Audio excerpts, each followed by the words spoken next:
বলেই আশাব চোখ মেরে মুখ চেপে হু হু করে হেসে দেয়। মজা করিস না ইয়ার, পরে কথা বলবো। কেউ এসে ডাকছে, বাইরে যাইতে হবে এবার। সবাই ওয়েট করছে, পরে কল দিব না হয়। ঠিক আছে, যা। আর রাতের জন্য তৈরি হ। Best of luck. শেষ কথাটুকু বলেই আশাব এক গাল চোখ মারে। আব্রু হালকা মুচকি হেসে ওঠে এবার। মুহূর্তের মধ্যে বাস্তবতার ডাকে উঠে দাঁড়ায়। দ্রুত একটা হাফ গেঞ্জি গায়ে দিয়ে এগিয়ে যায় দরজার দিকে। দরজা খুলতেই এক ঝাঁক চেনা মুখ। শিফা, আশফি, নিহা আর আব্রুর কাজিন পূর্ণা। সবার হাতে রঙিন কাপড় দিয়ে মোড়ানো এক একটা ডালা। মুখ জোড়াতে হাসিতে চারিদিক আলোকিত হয়ে উঠেছে। শিফা দুষ্টু হাসিতে বলে ওঠে, আজকে আর কত ঘুমাবেন আব্রু ভাই? আজ তো আপনার বিয়ে। এই নিন, ধরুন এই ডালা। এখানে আপনার তৈরির সব কিছু আছে। সবাই নিচে অপেক্ষা করছে, তাড়াতাড়ি তৈরি হয়ে নেমে আসেন।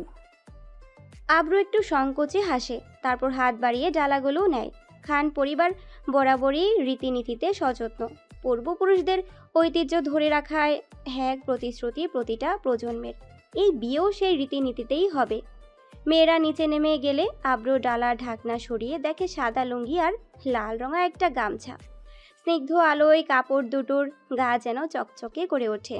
এটাই আজ তার হলুদের সাজ। আব্রু আজ আর কোনো দ্বিধা নয়, কোনো সংশয় ভারও নয়। জীবনের এক নতুন অধ্যায়ে পা রাখতে প্রস্তুত করছে নিজেকে সে। আজ জীবনের প্রথমবারের মতো লুঙ্গি পরছে, তাও আবার নিজের বিয়ের দিন। বলিষ্ঠ শরীরের প্রগাঢ় আবরণে নেই কিছুই, শুধু লাল রঙের একখণ্ড গামছা জড়িয়ে রাখা পিঠে। শ্যামবর্ণের সেই পুরুষটাকে আজ পুরো বাঙালিয়ানার মতো লাগছে। কিন্তু কে জানে এই পরিপাটি বাহ্যিকতা আর হাসি মুখের আড়ালে কত গহীন পাপ, কত না বলা কষ্ট লুকিয়ে আছে, যার জন্য একদিন অন্তরে সেই পাপের জন্ম হয়েছিল। আজ তাকেই জীবন সঙ্গিনী করতে চলেছে আব্রু। নিয়তির কি অদ্ভুত পরিহাস। মন থরথর করে কাঁপছে, কিন্তু পা যেন নিজেই পথ খুঁজে নিচ্ছে। ধীর পায়ে আব্রু নামছে মহলের সিঁড়ি বেয়ে।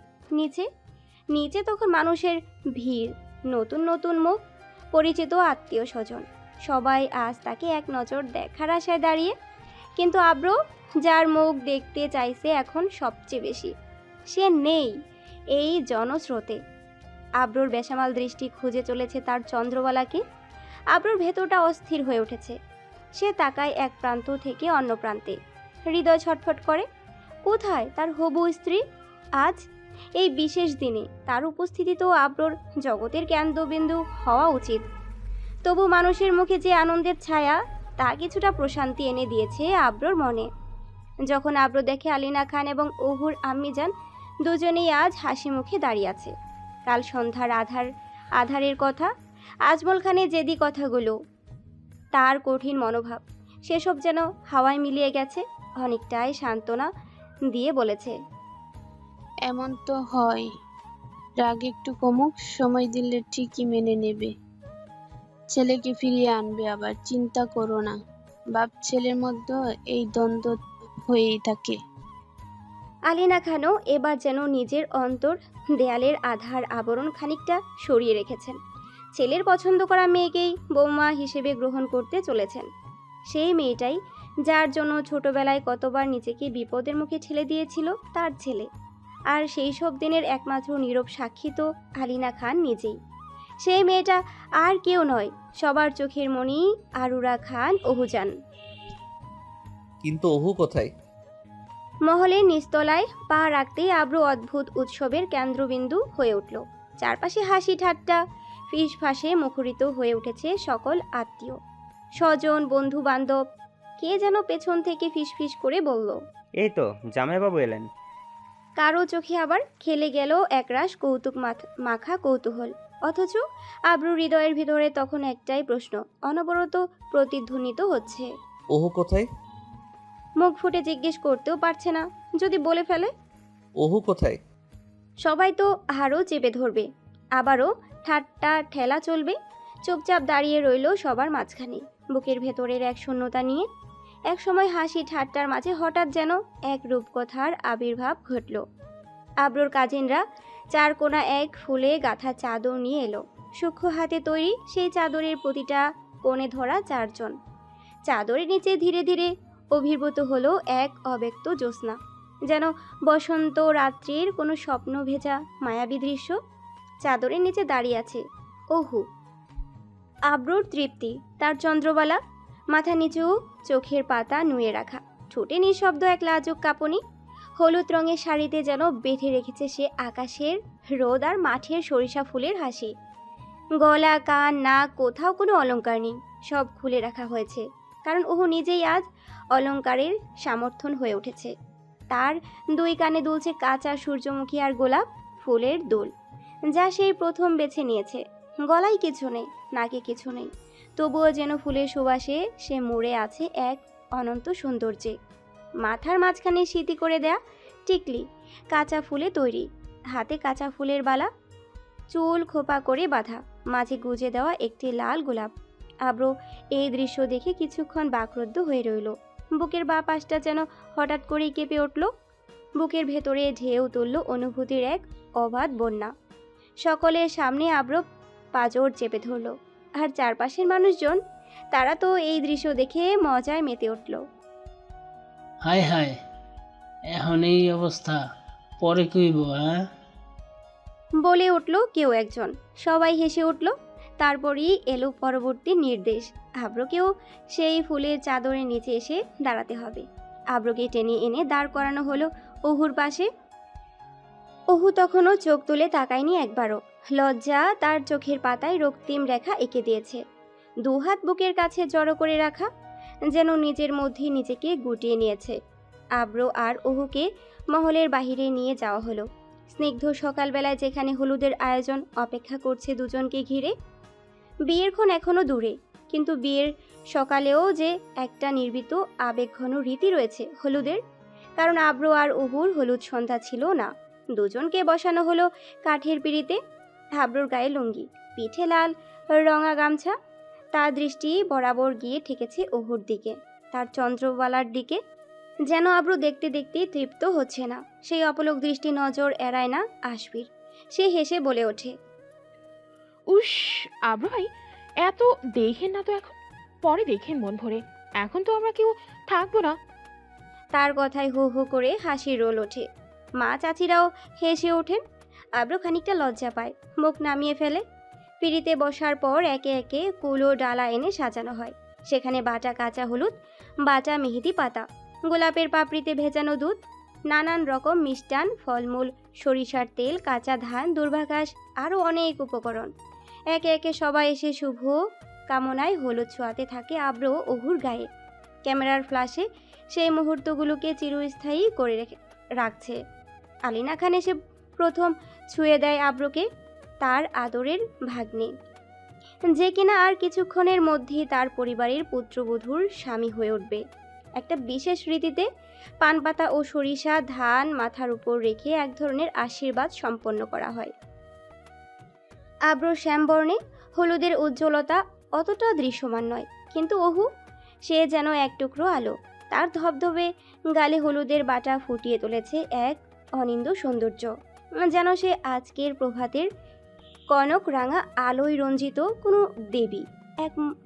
এমন এক মুহূর্তে আব্র অনুভব করে তার হাতের উপর এক ফোঁটা জল। চমকে তাকায় সে, বুঝতে দেরি হয় না এই অশ্রুবিন্দু তার চন্দ্রার। সবার মাঝে পাশাপাশি বসে থাকা অহুর চোখ থেকে ঝরে পড়ছে নিঃশব্দে। আব্র নিচু কণ্ঠে একান্ত গম্ভীর স্বরে ফিসফিসিয়ে বলে ওঠে, তুমি কাঁদছো?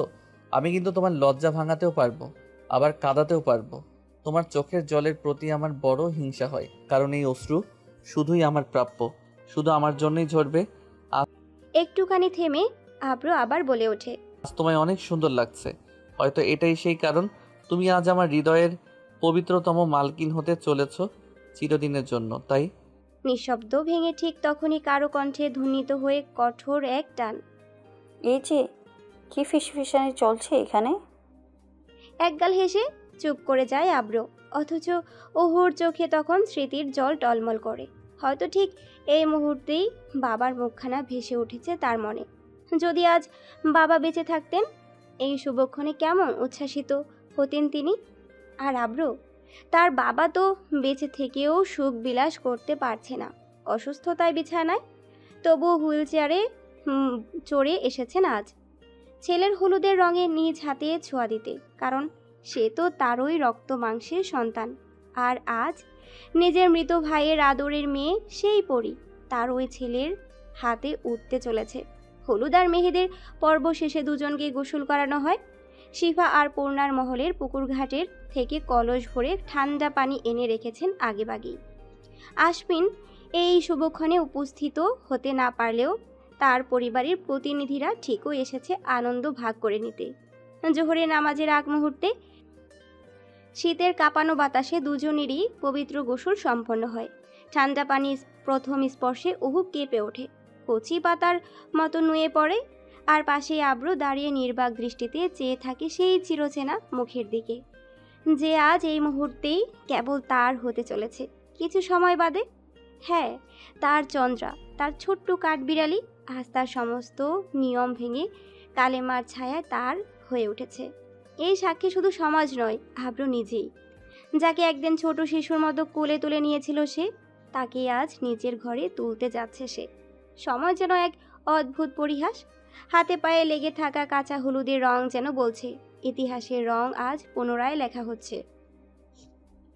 আব্রুর দৃষ্টি থেমে থাকে ওহুর গায়ে লেগে থাকা হলুদে, তার কাপা ঠোঁটে, তার ঝরা চোখে। তার বুকে ভাঙা পিঞ্জর আজ পূর্ণতা পেতে যাচ্ছে। সেই পিঞ্জরের মালকিন আজ তার সম্পদ হয়ে উঠেছে। আব্রুর মনে হয় এই তো সেদিন ওহুকে নিয়ে সারা মহল চড়ে বেরিয়েছিল সে, অথচ তার মাঝখানে কেটে গেছে দীর্ঘ 9টি বছর। একটা অনুচ্চারিত সময়ের ধূসর গল্প। তবু প্রশ্ন একটাই, বিয়ের পর দিন এই মহল ছেড়ে কোনো নতুন ভূখণ্ডে পা রাখবে আব্রু তার চন্দ্রাকে নিয়ে? কোন ঘর গড়বে সে? সেই গল্প এখনো লেখা হয়নি, তবে শুরুটা আজ এই হলুদের রঙে লেখা হয়ে গেল চিরদিনের মতো। লন্ডনের এক অভিজাত এলাকায় মাথা উঁচু করে দাঁড়িয়ে থাকা বিলাসবহুল এক ডুপ্লেক্স বাড়ি, নাম তার এনাম হাউস, পাথরে খচিত অক্ষরে লেখা। বাড়ির 2য় তলার বেলকনিতে বসে আছে জিশা আনাম, এক হাতে ধরা চায়ের কাপ, অন্য হাতে ভাঁজ করা খবরের কাগজ। চারপাশে নীরবতা, শুধু দূর থেকে ভেসে আসছে পাখির ডাক আর কল্পনার নিঃশব্দ আর্তনাদ। সামনে টেবিলে রাখা স্মার্টফোন হঠাৎ করে ঝাঁকি দিয়ে জানিয়ে দেয় এক নতুন মেসেজ এসেছে। চোখ রাখতে প্রথমে ভেসে ওঠে ওয়ালপেপার, ছবিটা আবরার খান আব্রুর। হ্যাঁ, সেই আব্রু যার অস্তিত্ব আজও জিশার হৃদয়ের প্রতিটি ছায়ায় ছড়িয়ে আছে। অথচ সে জানেই না এই মানুষটি আজ জীবনের সবচেয়ে বড় সিদ্ধান্ত নিতে চলেছে, বিয়ে করতে চলেছে। কারো অনুমতির অপেক্ষা না রেখেই অন্য কারো হতে চলেছে আব্রু। জিশা জানে আব্রু তাকে ভালোবাসে না, তবুও সে ভালোবেসে ফেলেছে নিঃশব্দে, নিঃস্বার্থ নিঃশেষে। ভালোবাসা কখনো কি প্রশ্নের উত্তর চায়, কখনো কি হিসেব রাখে প্রতি উত্তরের? হয়তো যেদিন তার হৃদয় জানবে আব্রু অন্য কারো হয়ে গেছে, হয়তো এই সত্য তাকে এক মুহূর্তে মাটিতে লুটিয়ে ফেলবে বা সহ্য করতে না পেরে। হ্যাঁ, ভালোবাসা করতে পারা এক ধরনের পাপ হয়ে উঠতে পারে যদি সে ভালোবাসা একতরফা হয়। তবে কি পাপীরা ভালোবাসতে পারে না? তাদের ভালোবাসা কি কোনোদিন পূর্ণতা পায় না? কে বলেছে পায় না? এই তো এক পাপী আজ তার হৃদয়ের রানীকে কাছে পেতে চলেছে। তার ভালোবাসা হয়ে উঠেছে সামাজিক, বৈধপূর্ণ। তাহলে জিশা, সেও তো এক পাপী, তবে কি তার ভালোবাসা দুর্বল? একতরফা ভালোবাসা কি অযোগ্যতার নামান্তর? জিশা কি এক আশাব তালুকদারের মতো, যিনি ভালোবেসেছিলেন কিন্তু শেষমেশে হেরে গিয়েছিলেন নিজের ভেতরে দ্বিধার কাছে, সময়ের কাছে? তাহলে পারু আর পুনম, তাদের ভালোবাসা কি শেষমেশ পূর্ণতা পাবে, নাকি সময়ের স্রোতে তাদের গল্প হারিয়ে যাবে অপ্রকাশিত কোনো চিঠির মতো? সমস্ত প্রশ্নের উত্তর সময় জানে। জিশা শুধু চুপচাপ বসে চায়ে চুমুক দেয়। সেই চায়ের উষ্ণতা আজ হৃদয়ে হিম শীতলতা মিশে গিয়ে এক অপূর্ণ প্রেমের গল্প লিখে চলে প্রতিটি নিঃশ্বাসে। দুপুর গড়িয়ে সন্ধ্যার দিকে এগোচ্ছে ধীরে ধীরে। সূর্য তার সোনালি আলোকে বিদায় জানিয়ে ক্ষণিক পরেই বিলীন হবে দিগন্তের গর্ভে। আর সময়ের এই নীরব স্রোতের সঙ্গে তাল মিলিয়ে যেন পাল্টে যাচ্ছে খানমহলের রূপও। আয়োজনের ব্যস্ততা ঘনীভূত হচ্ছে প্রতিটি প্রহরে। শুরুতে যেটুকু কেবল সাজসজ্জার ছোঁয়া ছিল, এখন তা পরিণত হয়েছে এক রাজকীয় চিত্রে। এমনকি একটা ছোট্ট ফুলের টবও বাদ যায়নি সেই সাজে। সবখানে ছুঁয়ে গেছে পরিপূর্ণতার নিখুঁত রেখা। প্রবেশদ্বার থেকে শুরু করে প্রতিটি করিডোর, ছাদ থেকে ঝুলে থাকা ঝাড়বাতি, রঙিন কাচে মোড়ানো প্রদীপ, রেশমি ফিতা আর হাজার ফুল, সব কিছুতেই লেগে আছে এক অভিজাত ঘ্রাণ। অতিথিরা আসতে শুরু করেছেন। কেউ কেউ দেশের গঞ্জি পেরিয়ে এসেছে, আবার কেউ এসেছে শহরের খ্যাতিমান পরিচিতিজন হয়ে। খানমহলের ইতিহাসে এমন বিয়ের আয়োজন কদাচিত্র হয়েছে। তবু এই আনন্দের মেলাবন্ধনের মাঝেও এক দ্বিখণ্ডিত স্তব্ধতা কাজ করছে। দুপুর পেরিয়ে যাওয়ার সেই মুহূর্ত থেকে আব্র আর অহুর মধ্যে আর কোনো দেখা হয়নি। অহু এখন নিজের ঘরে চুপচাপ, ধীরে ধীরে সেজে উঠেছে বধূর বেশে। আর আব্র তার ঘরে বন্ধুদের সঙ্গে হালকা কথাবার্তা আর একটু মজায় মন রাখার ব্যর্থ চেষ্টা করছে। আব্রর প্রকৃত বন্ধু খুব বেশি নেই। যারা আছে তারা কেউ স্কুল জীবনের স্মৃতি, কেউ বা আজমল খানের পরিচয় সূত্রে জোড়া লাগা। বন্ধুত্বের ঘনত্বের চেয়ে পরিচয়ের ভদ্রতা যেন বেশি ওজনদার। তাদের মাঝে হালকা আড্ডা চলছে, আর সময় গড়িয়ে যাচ্ছে অদৃশ্য ঘড়ির কাঁটার মতো। মহলের প্রতিটি মানুষ নিজেদের নতুন করে সৃষ্টি করেছে আজকের এই দিনের জন্য। আলিনা খান, অহুর আম্মিজান, শিফার আম্মু, আশাফের আম্মু সবাই এক রঙের গাঢ় জামদানি শাড়িতে সজ্জিত। বাড়ির কর্তারাও এই আয়োজনকে নিখুঁত করে তুলতে পেছিয়ে নেই। এত তাড়াহুড়ার মাঝেও কোথাও কোনো কমতি নেই। পরিপাটি ধীরে ধীরে এক নিখুঁত মহামঞ্চ হয়ে উঠেছে পুরো খানমহল। অহুকে ঘিরে তখন বিউটিশিয়ানদের ব্যস্ততার চরমে। ছোট্ট শরীর, কোমল চোখে জড়ানো ক্লান্তির আবরণ। সে বসে আছে নিশ্চল, চোখ বুজে। তার গায়ে রয়েছে ভারী সোনালি লেহেঙ্গা, যার প্রতিটি ভাঁজে হীরের কাজ করা। আলোক ছায়ার মাঝে তার শরীর জ্বলজ্বল করে উঠেছে এক পরীর মতো। আলিনা খান নিজ হাতে পরিয়ে দিয়েছেন গলার অলংকার। পারিবারিক রীতিতে বাড়ির বড় বউয়ের হাতে সেই অধিকার, বধূকে সাজানোর, আশীর্বাদ করার। অহুর নাকে কানে হাতে সব অলংকার পরানো হচ্ছে একের পর এক, একটু কমতি নেই কোথাও। এই অলংকারগুলো শত শত প্রজন্মের ঐতিহ্য নামিয়ে আনছে অহুর গায়ে। তবে লেহেঙ্গার ভার অহু নিতে পারছে না। শরীরটা কেমন কেঁপে উঠছে মাঝে মাঝে, তবুও সে বসে আছে চোখ বুজে, নিঃশব্দে।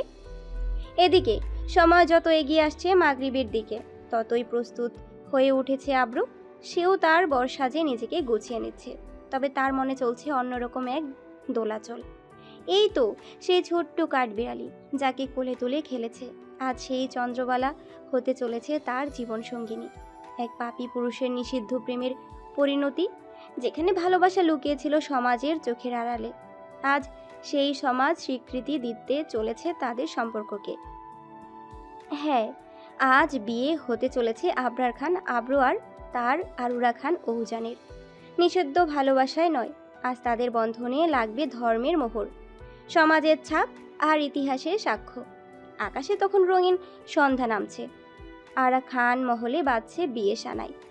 সময় গুনছে ধন্যী কতক্ষণ বাকি আব্রু ভাইয়ের খাটবিড়ালির হয়ে ওঠার, আর এক পাপী পুরুষের নিষ্কৃতি অংশ। সন্ধ্যার ধার প্রান্তে দাঁড়িয়ে আছে গুধুরির আবছায়া। সূর্য অনেক আগেই তার লালিমা মেঘে হারিয়ে গেছে পশ্চিম আকাশের গহিনী। আকাশে ছড়িয়ে পড়েছে মৃদু নীলচে ছায়া। শীতল হাওয়া বয়ে যায়, নিস্তব্ধতা নিজেকে মেলে ধরতে চাচ্ছে। পাখিরা সবাই ফিরে গেছে নিজ নিজ বাসায়। বৃক্ষের ডালে ঝিমিয়ে পড়ছে একরাশ প্রশান্তিতে। চারিদিকে মাগরিবের আজানের ধ্বনি বহু আগেই বেজে উঠেছিল। সেই ধ্বনি চারপাশকে ছুঁয়ে দিয়ে এক পরম শান্তির আবরণে মুড়ে দিয়েছে। খানমহলের পাশে অবস্থিত মসজিদে মানুষজন জড়ো হয়েছে নামাজ আদায়ের তাগিদে। আব্রু সহ সবাই সেখানে উপস্থিত। এক অনিন্দ তন্ময়তার বিলীন হয়ে আছে তারা। এদিকে খানমহলের অন্দরমহলে আলো আধারির খেলায় সেজে উঠেছে অহু। বধূ সাজে কোনো রূপকথার রাজকুমারী হয়ে উঠেছে। তার চারপাশে ভিড় করেছে প্রতিবেশী, আত্মীয় স্বজন, কৌতূহলী কিশোরী এবং অভিজ্ঞ বয়স্ক নারীরা।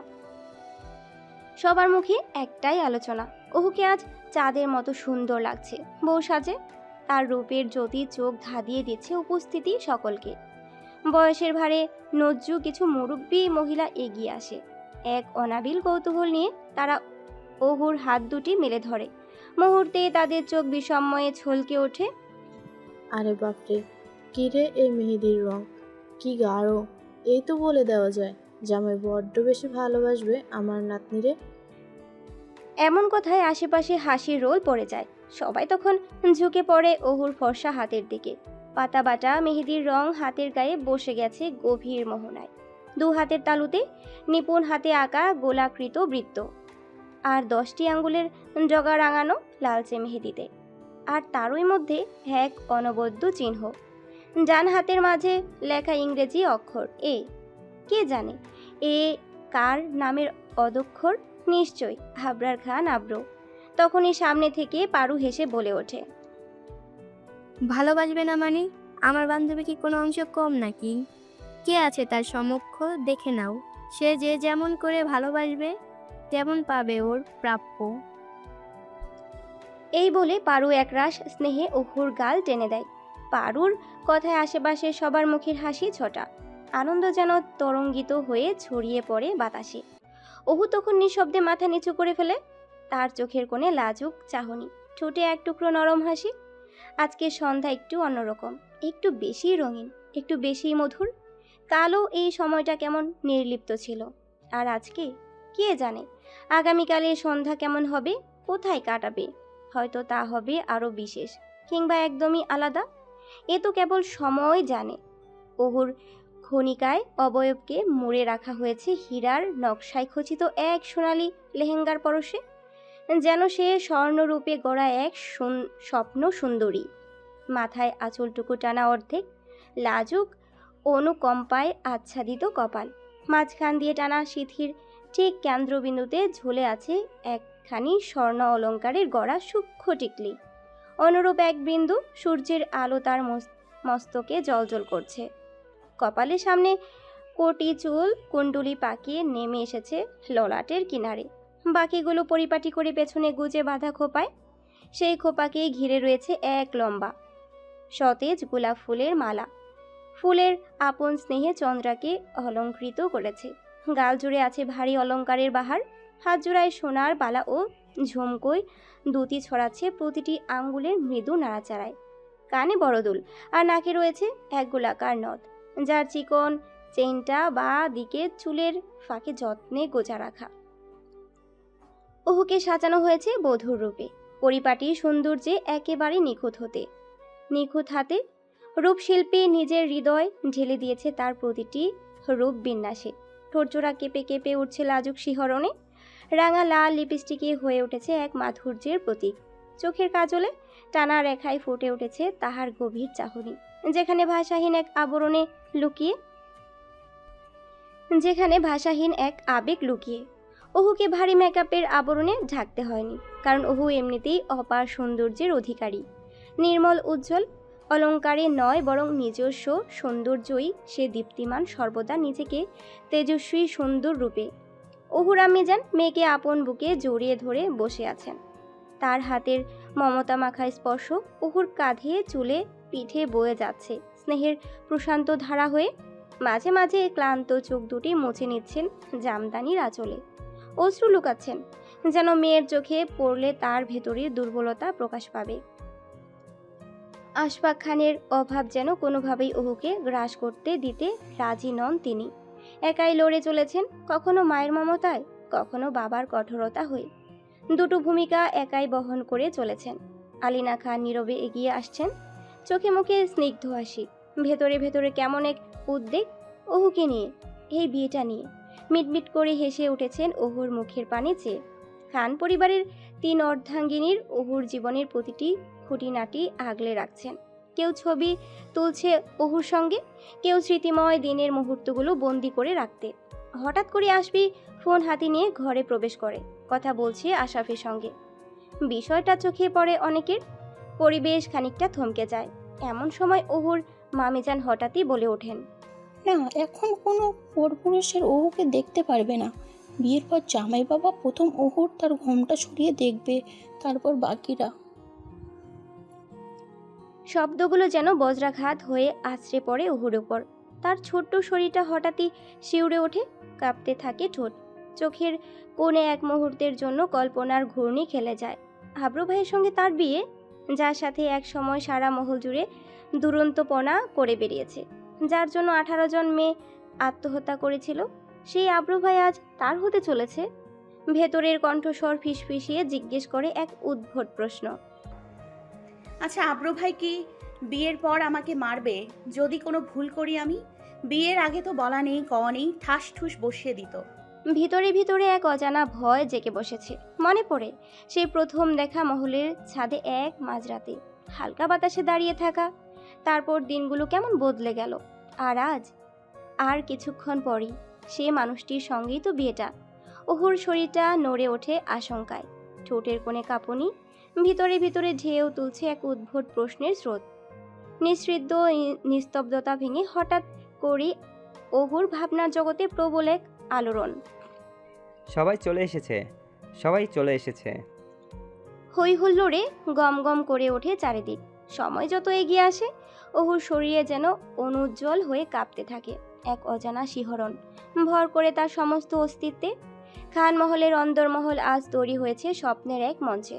সন্ধ্যার নরম আলোয় আলোকিত হয়ে উঠেছে প্রতিটি কোণা, প্রতিটি করিডোর। আলোকসজ্জার দীপ্তি আর ফুলের সুবাসে এক অলৌকিক ছোঁয়া লেগে আছে। অন্দরমহলের মাঝখানে তৈরি করা হয়েছে এক সুনিপন ফুলের পর্দা। বেলি, রজনীগন্ধা, গাঁদা আর নাম না জানা কত শত ফুলের স্পর্শে গাঁথা সেই দেয়াল। সেই ফুলের পর্দার এক পাশে বসে আছে আব্রু, নীরব স্থির, আর অন্য পাশে বসতে চলেছে ওহু, তার কাঠবিড়ালি, তার বহু প্রতীক্ষিত ভালোবাসা। আজমল খানকে দুজন ধরে এনে বসানো হলো সোফায়। আজমিন খান আজ নিজের ছোট ভাই আশফাক খানের জায়গায় দায়িত্ব নিয়েছেন তিনি, যে দায়িত্ব একদিন ছোট ভাই বলেছিল ভালোবাসার উত্তাপে, আমার পরীকে আমি একদিন এইভাবেই বিয়ে দিব ভাই। আজ সেই ভাই নেই। তার শূন্যতা যেন আরও ভারী করে তুলেছে এই মুহূর্তকে। তবু আজমিন খান নিজেকে থামাননি। ভাইয়ের স্বপ্নকে তিনি নিজের হৃদয়ে ধারণ করেছেন। আর ঠিক তখনই সমস্ত এই কোলাহলের মাঝে নিঃশব্দ এক অবয়ব হয়ে বসে আছে আব্রু, চুপচাপ, নিঃসঙ্গ, অথচ উত্তাল। সময় যত এগিয়ে আসে তার বুকের ভেতর যেন কি এক অজানা ভার চেপে বসে। এক এক করে ভেসে ওঠে পুরনো দিনের স্মৃতি, মায়াময় মুখ, শৈশবের মুগ্ধতা। আর বাস্তবতার ঠিক সামনে আজ সেই চন্দ্রা, সেই কাঠবিড়ালি, সে আজ তার হতে চলেছে। আব্রু গভীর এক নিঃশ্বাস নেয়, বুকের ভেতর চেপে থাকা অস্থিরতা নিয়ে ভবিষ্যতের পথে এগিয়ে চলার প্রাক মুহূর্তে নিজের সবটুকু দিয়ে অনুভব করে অবশেষে অবশেষে তার চন্দ্রবালা তার হয়ে উঠেছে। শুভ্র পাঞ্জাবি গায়ে, মাথায় টুপি পরে কাজী সাহেব এসে বসলেন ঠিক মেঝের পাশে, পাতা মোটা গালিচার উপর। তার গলায় প্রার্থনার সুর গুনগুন করছে যেন সবার অপেক্ষা কেবল একটা মুহূর্তের জন্য। দ্বিতীয় তলা সিঁড়ি বেয়ে ধীরে ধীরে নামিয়ে আনা হচ্ছে ওহুকে। কি অপরূপ সে দৃশ্য! হিরে খচিত সোনালি রঙের লেহেঙ্গার পেছনে ভারী অংশটা আলতো করে ধরে রেখেছে শিফা, আশফি, পারু ও পূর্ণারা। চারদিক থেকে তার রঙিন পরিদের মিছিলের অনুরূপ। ওহুর ডান হাতটি শক্ত করে ধরে রেখেছেন আজমিন খান। তার চোখে এক অজানা কাঁপুনি, যেন নিজেই নিজের হৃদয়ে শব্দ গুনতে পারছেন। ওহুর মুখ ঢেকে দেওয়া হয়েছে ঘোমটায়, একটুও দেখা যাচ্ছে না তার মুখাবয়ব। কিন্তু তার ধমনীতে চলছে এক অদৃশ্য দ্বন্দ্ব, বুকের ভেতর ভয় ও দ্বিধার ছায়া, বারবার ঢোক গেলে তা আড়াল করার ব্যর্থ চেষ্টা। হেঁটে আসছে ধীরে ধীরে, কিন্তু প্রতিটা পা যেন জমাট হয়ে গেছে এই শুদ্ধ ও পবিত্র মুহূর্তের ভারে।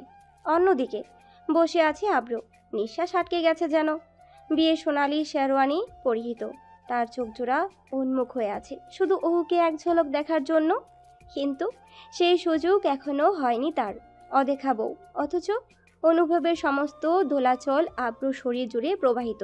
বুকের ভিতর যেন ঢেউ খেলে যাচ্ছে একটা ছটফটানির সুর, একটা চেনা অচেনার আকুলতা। অবশেষে ওহুকে এনে বসানো হলো ফুলের তৈরি পর্দার অপর প্রান্তে, ঠিক যেখানে আবরার খান আব্রু বসে আছে তার বিপরীত পাশে। দুজন মানুষ, দুটি হৃদয়, আজ এক হতে চলেছে এক পবিত্র বন্ধনে। ওহু আর আব্রু দুজনেই অনুভব করছে হৃদয়ের ঘন ঘন ছন্দপতন তাদের। বুকে জমে উঠেছে অজানা কাঁপুনি, হাত পা যেন এক মুহূর্তে আশার হয়ে এলো। শরীর নিথর, চোখে শুধু অপেক্ষা। এমন মুহূর্তে কাজী সাহেব সগৌরবে উঠে বসলেন নির্দিষ্ট আসনে। চারপাশে সবার দৃষ্টি নিবদ্ধ তার দিকে। তিনি ধীরে মাথা নেড়ে আজমল খানের অনুমতি চাইলেন। শুরু করতে চান বিয়ের পবিত্র আনুষ্ঠানিকতা। আজমল খান সম্মতির দৃষ্টিতে তাকালেন। মুহূর্তে যেন নিস্তব্ধতা চিরে উচ্চারিত হলো সেই কাঙ্ক্ষিত আহ্বান। শুরু করুন। শব্দ দুটি যেন কাঁপিয়ে দিল ওহুর ছোট্ট শরীরটা। বুকের ভিতর এক অদ্ভুত চাপা কান্না চেপে আছে অনেকক্ষণ, যেন এখন প্রকাশের দ্বার প্রান্তে দাঁড়িয়ে। মাথার ঘোমটার আড়ালে থাকা চোখ জোড়া ছলছল করে উঠল। ওহু জানে এই মুহূর্তটা আর কখনো ফিরে আসবে না। অন্য প্রান্তে বসে থাকা আব্র অবিচল দৃষ্টিতে অপেক্ষা করছে তার চিরচেনা চিরপ্রিয় চন্দ্রবালার সঙ্গে নতুন এক পরিচয়, যে পরিচয়ে থাকবে দায়িত্ব, ভালোবাসা, ছায়া আর স্থায়ী একটি নাম। শুরু হলো দোয়া। নীরব স্বরে উচ্চারিত হচ্ছে প্রার্থনার বাণী, আর সেই শব্দে যেন আসমান পর্যন্ত পৌঁছে যাচ্ছে এক অদেখা নিবেদন। এরপর হাতে তুলে দেওয়া হলো কাবিননামা। কাজী সাহেব স্পষ্ট কণ্ঠে পড়তে শুরু করলেন। মৃত আশফাক খানের কন্যা আরুরা খান উহুজান, আপনি যদি পূর্ণ বিবেক ও সম্মতির সঙ্গে ইসলামী শরিয়া মোতাবেক আজমল খানের পুত্র আবরার খান আবরাকে 100 টাকা দেনমোহর ধার্য করিয়া উক্ত মোহর সম্পূর্ণরূপে উসুল প্রাপ্ত করিয়া নিজেকে পবিত্র বিবাহ বন্ধনে আবদ্ধ করিতে সম্মত হন, তবে বলুন আলহামদুলিল্লাহ কবুল। এ কথা শোনা মাত্রই ওহুর নিঃশ্বাস যেন ভারী হয়ে এলো। বুকের ভেতর কিছু একটা যেন গলা আটকে গেল, আর পুরো শরীরটা জমে গেল নিথর পাথরের মতো। চারপাশে শত আলো, শত চেনা মুখ, তবুও ভেতরে শুরু হলো এক অস্থির ঝড়। আর পুরো শরীরটা জমে গেল নিথর পাথরের মতো। চারপাশে শত আলো, শত চেনা মুখ, তবুও ভেতরে শুরু হলো এক অস্থির ঝড়। কাঁপতে লাগলো থরথর করে। তখনই তার পাশে এসে দাঁড়ালেন তার আম্মিজান। মমতার দুহাত দিয়ে মেয়ের কাঁধ জড়িয়ে ধরলেন। স্নেহময় কণ্ঠে কানের কাছে ফিসফিস করে বললেন, ভয় নেই কোনো মা, বলো, সবাই অপেক্ষা করছে। মায়ের কণ্ঠে এক অলিখিত সাহস খুঁজে পেল ওহু। ঢোক গেলে মাথা নাড়ল ধীরে, চোখ বুঝে নিল। মনকে দৃঢ় করার শেষ চেষ্টা। হাত দুটো শক্ত করে লেহেঙ্গার কাপড় খামচে ধরল। তারপর বহু প্রতীক্ষিত সেই উচ্চারণ করল, আলহামদুলিল্লাহ কবুল। চারপাশে মুহূর্তেই হেসে উঠল মানুষজন, যেন এই একটা শব্দেই ফেটে পড়ল সব আবেগ, সব আনন্দ। অপর প্রান্তে বসে থাকা আব্রোর বুকের ভেতর ধক করে উঠল। হৃদয় যেন অদ্ভুত তালে বাজতে লাগলো। চোখে তার ঝিলিক খেলে গেল। হ্যাঁ, তার চন্দ্রবালা, তার ওহু আজ হতে চলেছে তার জীবনসঙ্গিনী। কবুল বলেছে সে। কাজী সাহেব আবার পড়তে শুরু করলেন কাবিননামার দ্বিতীয় পাঠ। এবারও ধীরে মাথা নিচু করে, চোখ এক ধরনের ভরাক্রান্তি নিয়ে ওহু বলল, কিছুক্ষণ সময় নিয়ে, কবুল। কথায় আছে, এই কবুল শব্দটা যখন হৃদয়ের গভীরতা ছুঁয়ে বের হয়, তখন আল্লাহর আরশ পর্যন্ত কেঁপে ওঠে।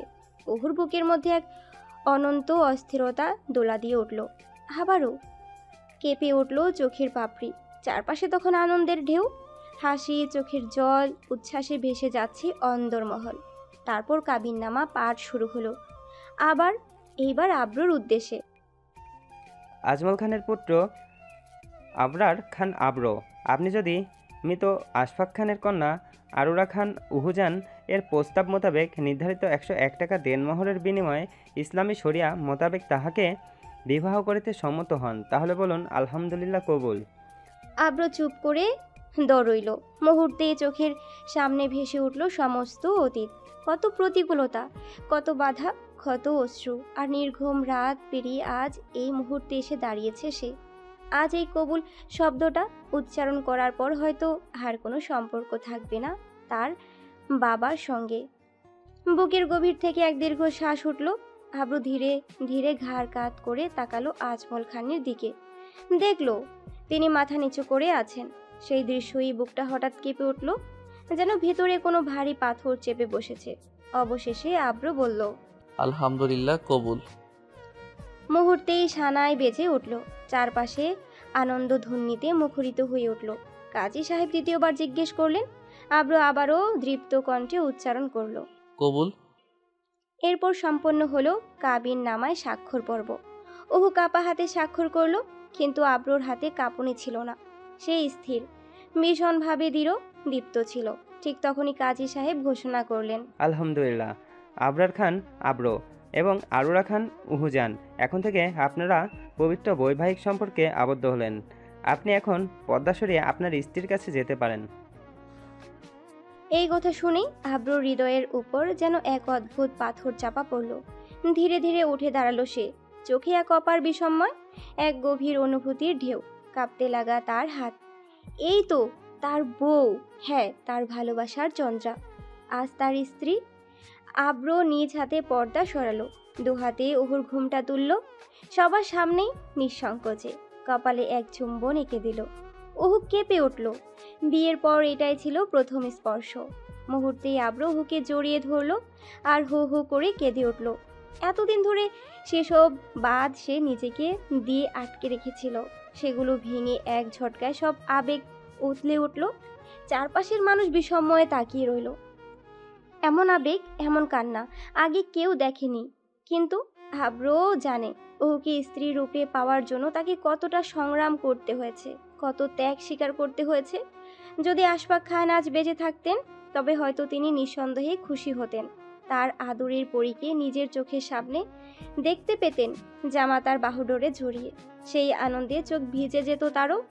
আজ আব্রোর চোখের জল সেই কথাই বলে দিল। সে হারেনি আজ, বরং ভালোবাসা পেয়েছে, পূর্ণতা পেয়েছে তার ছোট্টবেলার ভালোবাসার। ঠিক তখনই নরম বাতাসে ভেসে আসে গান, সাজন সাজন সাজন মেরি সাজন মেরি সাজন মেরি দুলহা সাজাউঙ্গি তেরি দুলহা সাজাউঙ্গি। আলোর রোশানায়ে মুখর হয়ে ওঠে চারপাশ। দুজোড়া হাতে তুলে দেওয়া হয় ফুলের মালা। এই শুভ মুহূর্তে ওহু যখন আব্রোর গলায় মালা পরাতে এগিয়ে আসে, আব্রো হাঁটু গেড়ে বসে পড়ে তার সামনে, মাথা নিচু করে। সম্মান আর প্রেমে জড়ানো সেই ভঙ্গি দেখে চারপাশ উল্লাসে ফেটে পড়ে। হাসির রোল, হাততালি, কেউ শীষ বাজায়, যেন কোনো রাজপুত্র তার রাজকুমারীর সামনে নিজেকে সমর্পণ করেছে। আব্রোর হাতে উঠে আসে ফুলের মালা, ওহুর গলায় তা পরিয়ে দেয় সে। চোখে চোখে বিনিময় হয় হাজার অশরীর কথা। ঠিক তখনই ভিড় ঠেলে ছুটে আসে পারু। সে জড়িয়ে ধরে ওহুকে, গলা কেঁপে ওঠে কান্নায় ভেজা কণ্ঠে, দেখলি তো, আমার আগেই তোর বিয়ে হয়ে গেল। চলে যাবি তো আমাকে ছেড়ে? আর কি কখনো একসাথে কোচিং শেষে হাঁটা হবে না? আর কি কখনো ভার্সিটির মাসে বসে গল্প হবে না রে কুহু? এখন থেকে আমি কোচিং সেন্টারের বেঞ্চে বসে কার জন্য অপেক্ষা করব? চলে যাবি তো? পারুর চোখের জল ওহুর চোখেও সাড়া ফেলে। আষ্টে পৃষ্ঠে জড়িয়ে ধরে দুই বান্ধবী একে অপরকে। সেই দৃশ্য দাঁড়িয়ে দাঁড়িয়ে দেখে সবাই নিঃশব্দে, আবেগময়। এবার পারু আব্রোকে উদ্দেশ্য করে বলে ওঠে, ভাইয়া দেখে দেখেন পরে একটু নজর করে, আমার কলিজার অংশ আজ আপনার হয়ে গেল। আব্রো মাথা নাড়ায়, জবাব করে, কান্না করিস না, ও আমার নজরেই থাকবে সব সময়। এরপর ওহুকে ধীরে সরিয়ে নিয়ে যাওয়া হয় ড্রয়িং রুমে। সকলের কাছে থেকে দোয়া চাওয়ার জন্য আব্রোর পাশে বসানো হয় ওহুকে একই সোফায়। তাদের সামনে ধরা হয় একটি আয়না। রীতি অনুযায়ী নবদম্পতির প্রথম প্রতিবিম্ব দেখার পালা। এক কণ্ঠ উচ্ছ্বাসে জিজ্ঞেস করে, আব্রো ভাই, কি দেখতে পাচ্ছেন আয়নায়? আব্রো একটুখানি চুপ করে থেকে ধীর স্বরে জবাব দেয়, আমার হৃদয়ের মালকিন, আমার ব্যক্তিগত চাঁদকে দেখতে পাচ্ছি। তার এই উত্তরে সবার মুখে এক ফালি প্রশান্ত হাসি খেলে যায়। সবাই শেষ বাজিয়ে হাততালি দেয়। ওকে জিজ্ঞেস করা হলে সে বলে ওঠে, আমার আব্রো ভাই এখন আমার জামাই হয়ে গেছে, তাই দেখছি। চারপাশে ভেসে ওঠে হাসির ঢেউ। এ কথা শুনে আব্রো হেসে ওঠে। রাত জুড়ে চলে আরও অনেক রীতি, আনন্দ, আবেগ আর স্মৃতির বুনন। ওদিকে আব্রোর কাজিনরা নিযুক্ত থাকে ফুলসজ্জার ঘর সাজাতে, রাজকীয় পরিপাটিভাবে। রাত প্রায় 2টোর কাছাকাছি ছুঁই ছুঁই করছে। খানমহলে ব্যস্ততা অনেকটাই থেমে এসেছে। দিনের শেষ, শীতের বাতাসও আজ নিঃশব্দ হয়ে দাঁড়িয়ে আছে অভিমানের ভঙ্গিতে। ছাদের কোনায় হালকা আলো আধারিতে আব্রোর কয়েকজন বন্ধু ও কাজিন একসঙ্গে বসে সময় কাটাচ্ছে। হাতে হাতে ঘুরছে ঠান্ডা গ্লাস। কাচের শব্দের সঙ্গে হালকা হাসাহাসি মিশে রাতটাকে একটু বেপরোয়া করে তুলেছে। কিন্তু সবার মাঝে একা আলাদা হয়ে বসে আছে আব্রো। তার সামনের গ্লাস থাকলেও তাতে ঠোঁট ছোঁয়ায়নি সে। চোখে আছে চোখে আছে এক ধরনের স্থিরতা, হৃদয়ের চাপা উত্তেজনার ঢেউ। আরে ভাই, আরে ভাই, এই রাত্রে একটু খেয়ে যাবি, ভাবি কিছু বলবে না, একটু খা আমাদের সাথে। বন্ধুদের কণ্ঠের স্নেহের চাপে জোর। আব্রুর দিকে এগিয়ে আসে একাধিক হাত। আব্রু এক চিলতে হাসি দিয়ে ধীর গলায় বলে, না ভাই, আজ নয়, আজ আমাদের প্রথম রাত। আজ ওর সঙ্গে অনেক কথা বলার আছে, অনেক কিছু বুঝিয়ে বলার সময় এটা। কিন্তু বন্ধুরা কি আর এত সহজে ছাড়ে? কেউ কাঁধে হাত রাখে, কেউ হাসতে হাসতে বলে, এই তো দুই ঢোক, তুই পারবি। অবশেষে জোড়াজুড়িতে গ্লাস ঠুটে তুলে নেয় আব্রু। কিন্তু তার শরীর এমন অভ্যস্ত নয় এখন আর। হালকা নেশা চুয়ে ওঠে রক্তে, চোখে নামে ঝিম ধরা কুয়াশা। মাথা কপালে হাত দিয়ে সে নিচে নামতে থাকে ধীরে ধীরে। নিচে নামতেই কেউ একজন বলে উঠল, ভাইয়া, ওহো কিন্তু রুমে বসে আছে একা। হলুদের সময় যে তারা দিছিল, এখন দেখি ভয়ে ছাদে লুকিয়ে আছেন। বলে চারপাশে হাসির রোল পড়ে যায়। আব্রু মৃদু হাসে, কিন্তু তাতে ধরা পড়ে তার ভেতরে চাপা টান। নিজের কক্ষের কাছাকাছি আসতেই দেখে রুমের বাইরে দাঁড়িয়ে আছে শিফা, আশফি আর পূর্ণারা। মুখে দুষ্টু হাসি, চোখে চক্রান্তের ঝিলিক। টাকা না দিলে ঢুকতে দেব না। এক গলায় চিৎকার। আব্রু হালকা হাসির ছলে পকেট থেকে দুটো মোটা টাকার বান্ডিল বের করে দেয় তাদের হাতে। মেয়েগুলোর হাসিতে ঝংকার ওঠে। তারা হেসে টিটকারি ছুঁড়ে মিলিয়ে যায় আলো অন্ধকারে, আধো অন্ধকারে। আব্রু ধীরে এক দীর্ঘশ্বাস ফেলে। কপালে বিন্দু বিন্দু ঘাম জমে উঠেছে, যেন এক অজানা রোমাঞ্চ তাকে ডেকেছে। শেরওয়ানি খুলে অনেক আগেই অফ হোয়াইট রঙের একটা শর্ট গেঞ্জি পরে নিয়েছে। কয়েক মুহূর্ত নিশ্চুপ দাঁড়িয়ে থাকে দরজার সামনে, তারপর দরজার হ্যান্ডেলে হাত রাখে, এক টানেই ঠেলে ফেলে ভেতরে। হঠাৎ করে তার চোখ ঝলকে ওঠে বিস্ময়।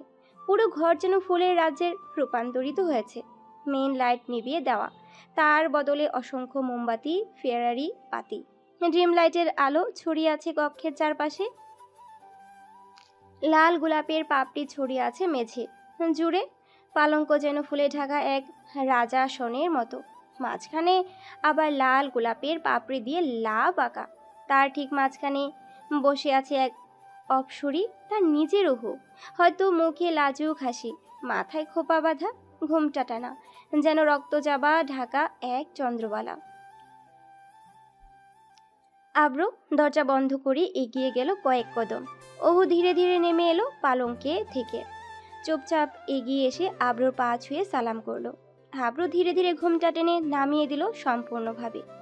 ভারী আঁচলখানা পড়ে রইল পায়ের কাছে ফ্লোরে। ওহু কেঁপে উঠল, ঠোঁট নড়ছে, কিন্তু কোনো শব্দ নেই।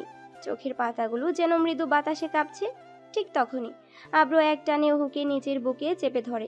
বলিষ্ঠ বক্ষের উপর তার কাপা শরীর যেন ধীরে ধীরে স্থির হয়ে আসে।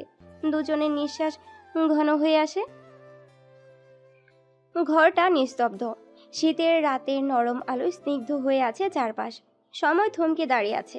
আব্রু একটানা বেশ কিছুক্ষণ ধরে ওহুকে নিজের বাহুডোরে জড়িয়ে রেখেছে। কোনো কথা নেই, শুধু নিঃশ্বাসের নিঃশ্বাস মিশে একে অপার আশ্বাস তৈরি করেছে। আব্রু নিজেকে বোঝাতে চাইছে, এই স্বপ্ন নয়, বাস্তব। এতদিন যার স্পর্শ কেবল কল্পনায় ছিল, সে আজ তার বুকে বাস্তব হয়ে ধরা দিয়েছে। চন্দ্রবালা, ওহু আজ তার স্ত্রী, তার বউ। ওহু চুপচাপ মাথা রেখেছে আব্রুর বুক পিঞ্জরে। তার দেহটা কাঁপছে হালকা থরথর করে। এই ঘটাতে ওহু বহুবার এসেছে, প্রতিবারই সে শীতল আতঙ্কে জমে গিয়েছিল। ভয়ের, অস্থিরতার, অনিশ্চয়তার এক অদৃশ্যভাবে পিষ্ট হতো তার মন। আজ সেই ঘরে সেই বসে আছে লাল রঙে রাঙা বউ সেজে। যে মানুষটাকে দেখলে ভয়ে শরীর গুটিয়ে যেত, সেই আজ তার জীবনের সবচেয়ে বড় আপন মানুষ। সবচেয়ে সময়ের স্রোতে বয়ে যায়।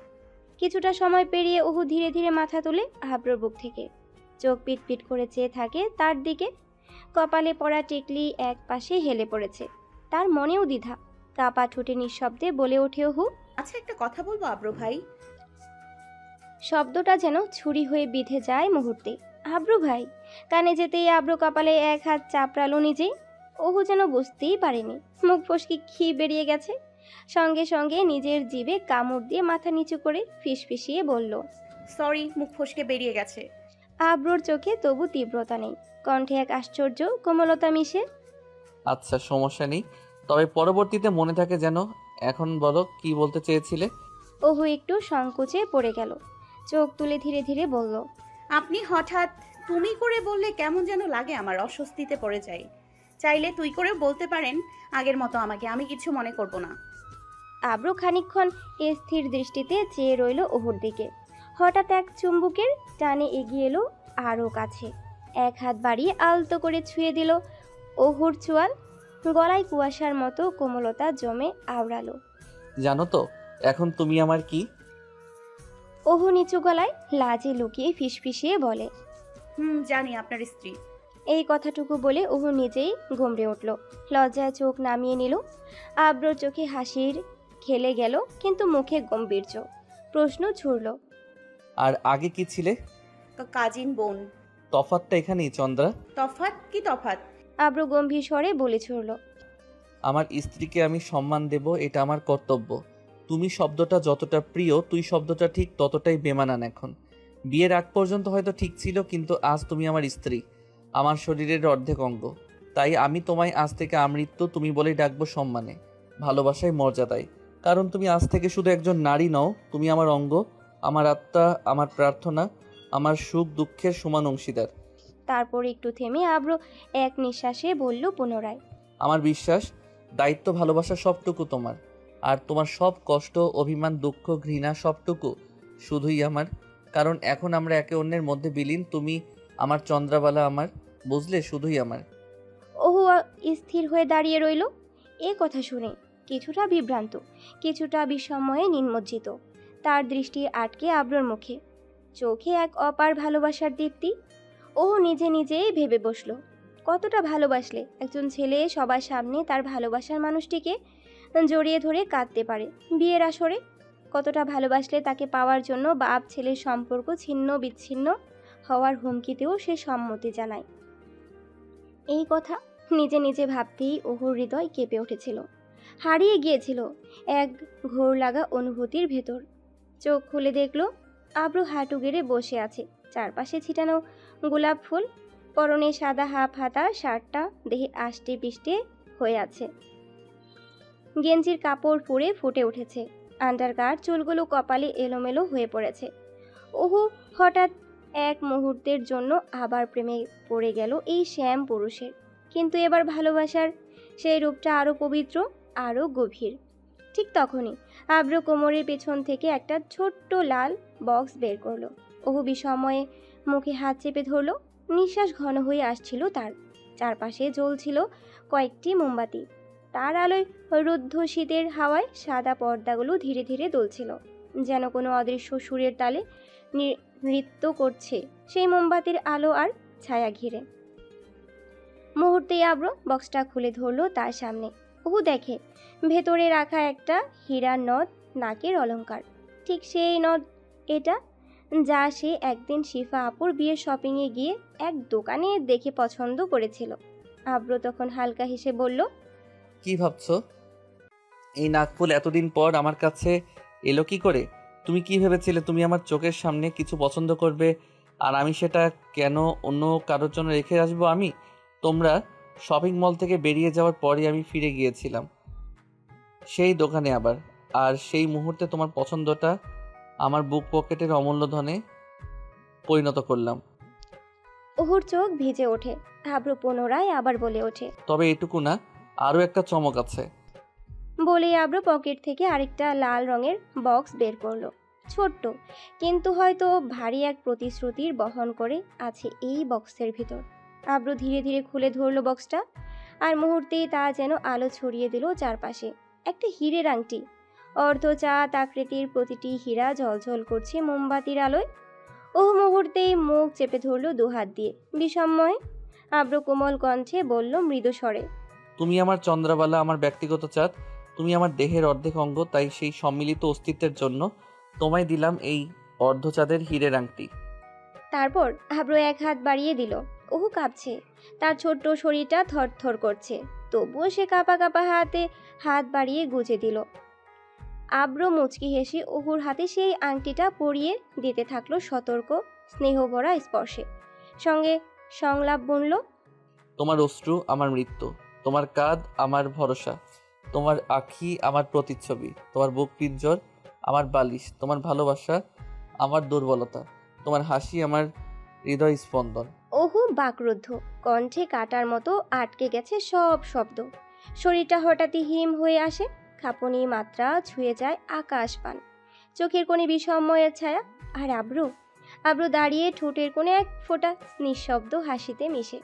আব্রু এত হাসিনি কোনো দিন, আজ মন খুলে হাসছে। নীরবতা ভেঙে আব্রু এক ঝটকায় উঠে দাঁড়িয়ে এগিয়ে আসে। মুহূর্তের ভেতরে ওহুকে কোলে তুলে নেয়। ওহু ততক্ষণে থমকে গেছে, তারপরই চমকে উঠল, জোরে চিল্লিয়ে উঠল। ভয় আর বিষময় একসঙ্গে উতলে উঠেছে কণ্ঠে। এত ভারী লেহেঙ্গা পরে আমি ঠিক করে হাঁটতেই পারছি না, আর আপনি এই লেহেঙ্গা সহ আমাকে কোলে তুলে নিলেন? নামান, নয়তো কখন জানি হাত ফসকে ফেলে দেন ঠুস করে। আব্রু কিছু বলে না, কেবল ওহুর কপালের নিজের কপাল থেকে এক টুকরো শব্দ তুলে, টুক, এক নরম নির্ভরতার ভাষা। আমার শক্তির প্রতি সন্দেহ করছো চন্দ্রা? এরকমটা মোটেও করো না, নয়তো পরে তার খেসারও দিতে হবে। ওহু একবার তাকায়, মাথা নাড়ায়। আব্রু না না করে দ্বিধা যাকে মুখে। আব্রুহুকে নিয়ে এগিয়ে আসে ড্রেসিং টেবিলের সামনে। সেখানে দাঁড় করিয়ে ধীরে ধীরে নিজের হাতে থাকা হীরের ঝলমলে নথখানা পরিয়ে দেয় ওহুর নাকে সযত্নে। মুহূর্তে ওহুর মুখবয়বে আরও এক নতুন দীপ্তি খেলে যায়। সৌন্দর্যের সীমা যেন ছড়িয়ে পড়ে বাতাসে। আব্রু চেয়ে থাকে, চোখের পলকও পড়ে না, যেন এই দৃশ্যের মাঝে নিজেকেই হারিয়ে ফেলে। ঠিক তখনই ওহু হঠাৎ করি তুড়ি বাজিয়ে ওঠে। কি হয়েছে মিস্টার? আব্রু উত্তর দেয় কিছুটা ঘাবড়ে, মুচকি হেসে। অ্যান্ডিও, মিসেস আররাব খান। শুনে ওহু কিছুটা থমকে যায়। হ্যাঁ ঠিকই তো, আজ থেকে এই নতুন পরিচয়, নতুন এক অধ্যায় শুরু। সেই অনুধাবনের মাঝেই আব্রু স্নিগ্ধ কণ্ঠে বলে ওঠে, যাও ওয়াশরুমে গিয়ে ড্রেস চেঞ্জ করে আসো, হালকা কিছু পরে নাও, অনেকক্ষণ ধরে এই ভারী সাজ পোশাক বয়ে চলেছ, দ্রুত চেঞ্জ করে আসো। ওহু হালকা অভিমান নিয়ে ঠোঁট উল্টায়, মাথা নাড়ায়। মনে মনে হয়তো এই কথাটাই অপেক্ষা করছিল সে। দ্রুত করে ওয়াশরুমে ঢুকে পড়ে। শিফা আগে থেকে ড্রেসিং টেবিলের ড্রয়ারে তুলে রেখে গিয়েছিল একটা কোমল সাদা সুতির শাড়ি। নির্জন বারান্দায় একা দাঁড়িয়ে আছে আব্রু। ওহু ঠিক এইমাত্র চলে গেছে। বারান্দার কাঠের রেলিং ধরে একান্ত নিঃশব্দে দাঁড়িয়ে থাকা আব্রুর চোখ দুটি স্থির হয়ে গেছে। দূর দিগন্তের দিকে বাতাস শীতল, শীত নিস্তব্ধ, অথচ গভীর কোনো কথা বলে যায়। সেই বাতাস আব্রুর মুখে এসে চুমু খায়। আন্ডার কার চুলগুলো বিলিয়ে দেয় ছায়া মাখা আবেগ। বহুক্ষণ দাঁড়িয়ে থাকার পর আব্রু ধীরে ধীরে হেলান দিয়ে বসে পড়ে বারান্দার এক কোণে। মাথাটা ভারী হয়ে আসছে ড্রিঙ্কস করার জন্য। কোনো অদৃশ্য ভার তাকে চেপে ধরেছে। পকেট থেকে ধূসর রঙের সিগারেটের প্যাকেটটা বের করে একটা সিগারেট ঠোঁটে চেপে ধরে। লাইটারটাও হাতে তুলে আগুন জ্বালাতে যাবে, ঠিক তখনই চোখের সামনে ভেসে ওঠে এক পরিচিত দৃশ্য। সাদা শাড়ি পরা এক নারী, চাঁদের আলোয় ঝিকিমিকি করছে তার মুখবয়ব। মাথায় স্নিগ্ধ করে ঘোমটা টানা, চোখের কাজল রেখা টানা, দুহাতে স্বর্ণের চিকন চুড়ি, বাম হাতের আঙ্গুলে জল জল করছে সেই অর্ধ চাঁদের হীরের আংটি, নাকে নথ, গলায় চিকন চেন স্বর্ণের। পুরোই বউ বউ লাগছে, পাপী পুরুষের পবিত্র স্ত্রী। তার চন্দ্রবালা, হাতে ধরা লাইটার আগুন জ্বলে উঠেছে ঠিকই, কিন্তু সেই আগুন তার সিগারেটের ডগায় পৌঁছায় না। বিসম্মিত দৃষ্টিতে তাকিয়ে থাকে সে। হাত থেকে লাইটারটা পড়ে যায় নিচে, কাঠের বারান্দার মেঝেতে ধাক্কা খেয়ে ছিটকে পড়ে। হৃদয়ের স্পন্দন আচমকা বেড়ে যায়। কিছুক্ষণ চুপ করে সেই সৌন্দর্য উপভোগ করার পর আব্রুর মুখ ফিসফিস করে উচ্চারণ করে, তোমার অনিন্দ রূপ কখনো আমার চোখকে মোহিত করেনি চন্দ্রবালা। তোমার সৌন্দর্যের সেই শান্ত আভা, প্রতিটা নিঃশ্বাস আমাকে ছুঁয়ে গেছে হৃদয়ের গহীন হতে। এই অস্পষ্ট স্বীকারোক্তিতে মুহূর্তেই হঠাৎই ফিরে আসে ওহু। নির্ভুল দৃঢ়তায় এগিয়ে এসে সিগারেটটা কেড়ে নেয় আব্রুর ঠোঁট থেকে। চোখে অভিমান, কণ্ঠে কঠিন স্নেহ। আপনি আজ থেকে আর সিগারেট খেতে পারবেন না, এটা আমার খুব অপছন্দ। আমার ভালো লাগে না আপনি সিগারেট খেলে। আমার কাছে আসতে পারবেন না কখনো, বুঝলেন? আব্রু হতবাক হয়ে তাকিয়ে থাকে। সে বুঝলো কি না সে নিজেও জানে না। মাথা নিচু করে শুধু নীরবে দুলিয়ে দেয় মাথা। অহু আব্রুর স্পষ্ট গলায় প্রশ্ন ছুড়ে দেয়, কি মাথা নাড়ছেন, কথা দিন। এইবার অহু নিচের হাত বাড়িয়ে দেয় আব্রুর দিকে। আব্রু থেমে যায়, তাকায় সেই হাতের দিকে, কোমল দৃঢ় নির্ভরতা ও অধিকার মিশ্রিত কাপা হাত। তারপর তার দৃষ্টি চলে যায় অহুর স্নিগ্ধ মুখের দিকে। সময় যেন থেমে থাকে কিছু মুহূর্তের জন্য। তার মন উল্টে যেতে থাকে এক দশকের পাতা। আব্রু যখন প্রথম সিগারেট হাতে তোলে তখন তার বয়স ছিল মাত্র 20, অহুর বয়স তখন মাত্র 12।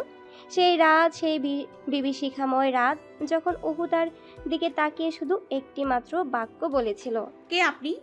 সেই একটা প্রশ্ন যেন সমস্ত পৃথিবীকে খুঁজে নিয়েছিল তার বুক থেকে। হারিয়েছিল সে সব কিছু, আত্মপরিচয়, আত্মবিশ্বাস, ভালোবাসা, সব কিছু। কিন্তু আজ তো সেই হারানো পৃথিবী তার হাত ছোঁয়া দূরত্বে। আজ সে তার ভালোবাসাকে ফিরে পেয়েছে, জীবনের অর্থ খুঁজে পেয়েছে, তার হারিয়ে ফেলা কাঠবিড়ালিকে চন্দ্রবালার রূপে ফিরে পেয়েছে। তবে কি সে আজ ছাড়তে পারবে না এই বদ অভ্যাস? সিগারেটটা ফেলে দিয়ে হাত বাড়িয়ে দেয় অহুর হাতে। চুপি চুপি সেই হাত আঁকড়ে ধরে। ওহু মুচকি হাসে, তারপর আব্রুর পাশে ঘেঁষে বারান্দায় হেলান দিয়ে বসে পড়ে, মাথা কাঁধে রাখে, যেন আর কিছুই জানার নেই, বলার নেই।